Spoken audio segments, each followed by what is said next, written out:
or what have you. But I think a lot of times men often think because she's a Christian, she's in church, she's in her Bible, she's not a realist. And I think we have to remember that. We're all faith-based women on here, I assume, school podcast, myself, Empress B, but we're also realists. So, What's the difference? What do you Good mean? question. What's the difference? What's the difference from following biblical order and being a realist?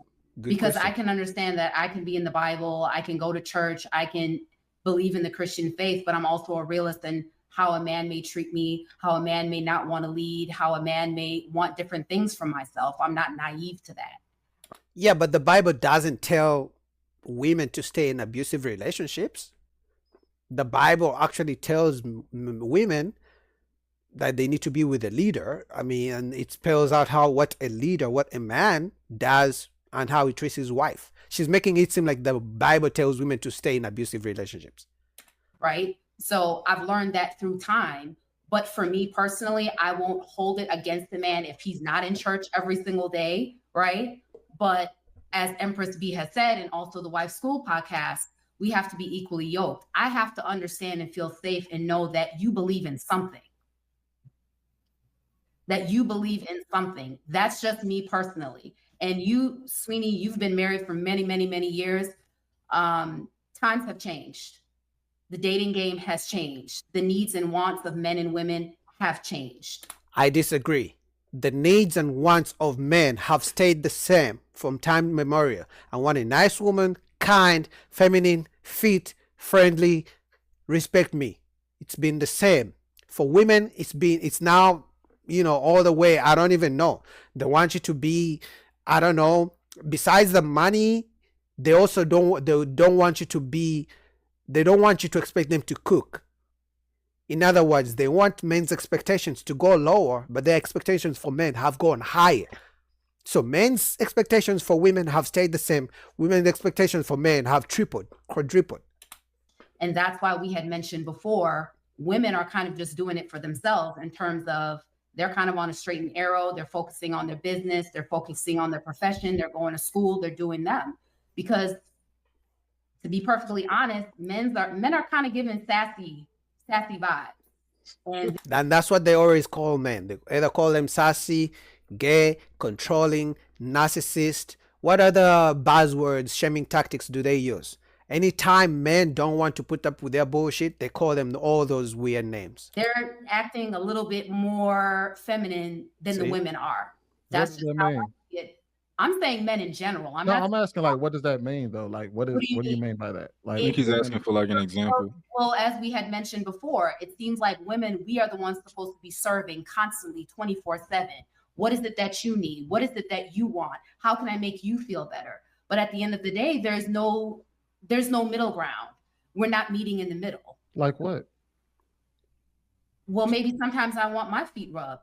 Maybe I want to come home to a home cooked meal. Maybe. See what I told you?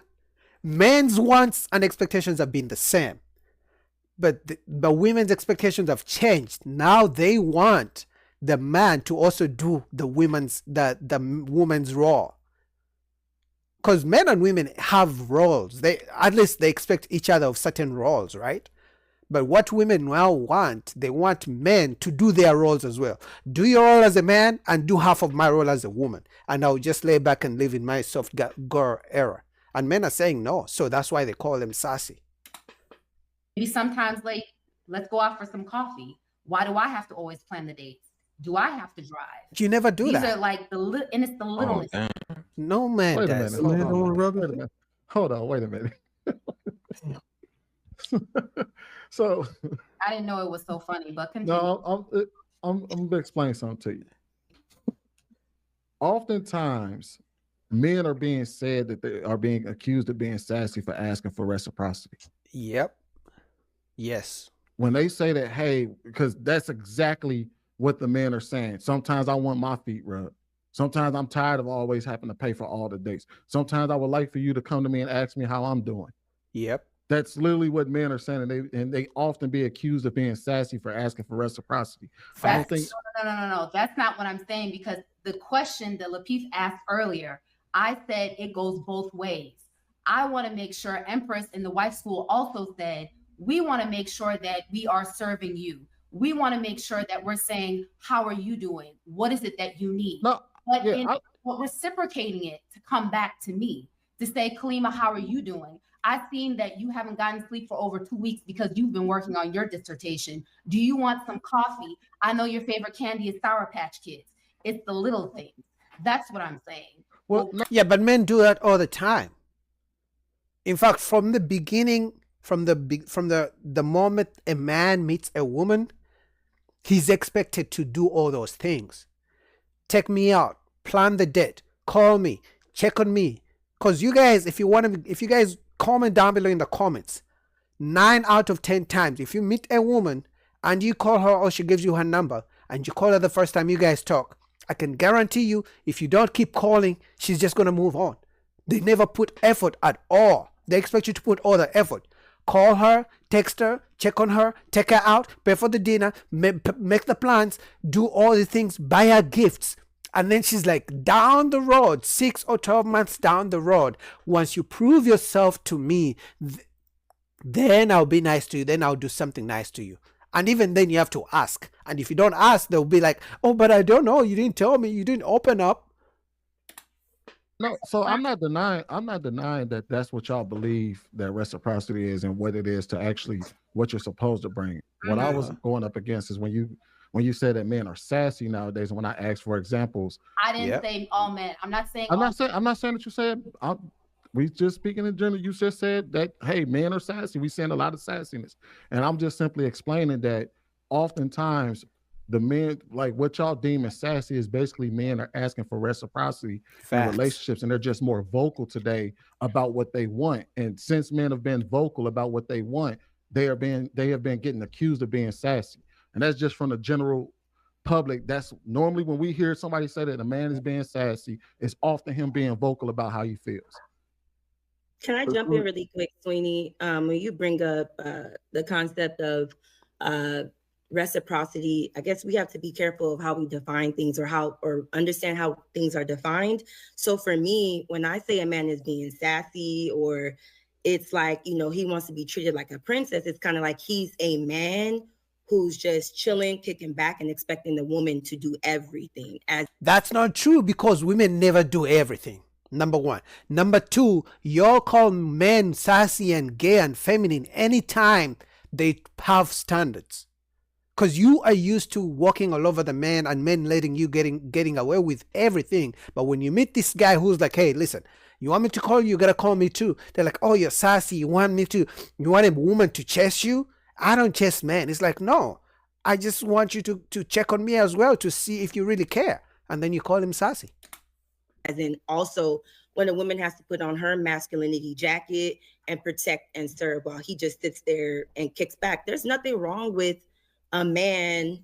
I mean, I see some people making faces, but it's true. This is what's happening. I know some of us are married on the call, but to understand what's happening today, a lot of men are kicking back, relaxing, not wanting to fulfill their roles and their duties as a man. Because they are tired of being taken advantage over. Because they have done it so many times and they're realizing, you know what am I getting in return? Because even when I do A, B, C, D, E, F, G, she's going to say, but you didn't do X, Y, Z, and it's not enough. So men are like, you know what? I'm tired. You know what? I might as well kick back. Because when I do 7 things out of the 10 things she wants, it's not enough. And she hasn't even done 2 things for me, but I've done 7, it's not enough. I might as well kick back. And they don't like it. The men are giving up. Some men are giving up. Some men are going to Asia, Brazil, Colombia, Africa, and like name it. There's nothing wrong with a man asking for things to be reciprocated. If you're loving up on this woman, she should be loving up on you. If you're being thoughtful and considerate for this woman, she should definitely be doing the same thing for you. So you asking for that, and first of all, you shouldn't even be asking for that in return. And if you find that you are, and it's coming up a little bit too much, that might not be the person for you, because you should never be begging for somebody to pour into you the same way that you're pouring into them. Well, it's not necessarily all right. So the thing is that it's just public discussions, right? Like when men are asking for these things, they're not saying, "Hey, like if we all on this panel talking, right? Mhm. So when I bring up the things that men may want from their women, I'm not saying, hey, Empress, I need you to do this for me. What we're saying is, hey, this is what men tend to like, would like to have in reciprocity. We don't see women doing this too often. Is it possible that y'all can do this and they're being called sassy? So it's not necessarily that men are like the men who are, you know what I mean, who are getting what they want. Yeah. They're not, you know what I mean? I'm sure they are also vocal about the things that they dislike in their women. Yeah. What we're saying is that when we're having a public discussion, it's often deemed as sassy for men to be vocal, which has been happening over the last 3 years. That's as soon as men started getting vocal about how they feel, about what they want in relationships, about the fact that, hey, look, we feel like we're giving so much, but we're not getting anything in return. That's when they started being called sassy, because instead of acknowledging the fact that men are desiring something that women may not be providing, they would rather shame the man into submission. Yeah, that's a very interesting perspective, and I'm glad you clarified it in that type of way. I, for one, was not aware of that general lie. If you're on social media and you see what's going on, there's no way you don't see that. You know, men even had to create that whole soft guy era, drizzle, because they were saying, hey, listen, I've been doing all this for you. It's your turn now. You know, but as soon as a man asks, hey, baby, make me a sandwich, they call him controlling. They call him gay. So men are tired. Men are giving up. Definition around sassiness. Again, I thrive in spaces personally. I know I'm not here to talk about myself, but like the people that I actually surround myself with also, we thrive in spaces of reciprocity. There's nothing wrong with a man who can even express his emotions and his thoughts and feelings is a strong man. I mean, nobody wants to deal with the machoistic man who we can never crack, or he can never just be vulnerable. Somebody used that term earlier, you know, to speak to me and, you know, want to foster a relationship with me. I don't see anything personally sassy about that. But then again, if a woman says that nowadays, she's also a pick-me, might be from the same bunch of women. But Sweeney, I wanted to because I don't want to conflate the two things. So I think what the girls are talking about, like, because Sports Combe brought up something to me that was kind of like crazy, like when she said, I want you to drive for once. And if the men that she's dealing with are letting her drive them in the car, I do think that might be a little sassy. I don't know. Maybe I'm different. I don't like when a woman drive me. Yeah, but how many men of that kind has she met that are letting her drive? How many men has she met that let her pick the date and plan the date, and she calls them and chases them? Probably 1 out of 1,000. You know, but when they say sassy, they just really don't like men who are standing up and requiring them to do something for the man. Because remember, as men, we have to do things up front. If you're not going to take on a date, if you're not going to call her, if you're not going to plan something, you best believe she ain't going to do nothing. And you might as well go to the next girl, because very few women are going to put in effort from the beginning. All they want to do is show up. So how many men is she meeting, and which kind of men is she meeting? And how many times in the case where they make her plan the date and they make her drive them, that means that man doesn't have a car or something? You feel me? So I don't believe anything she says. But what do you guys think? Link down below to Lapif Network.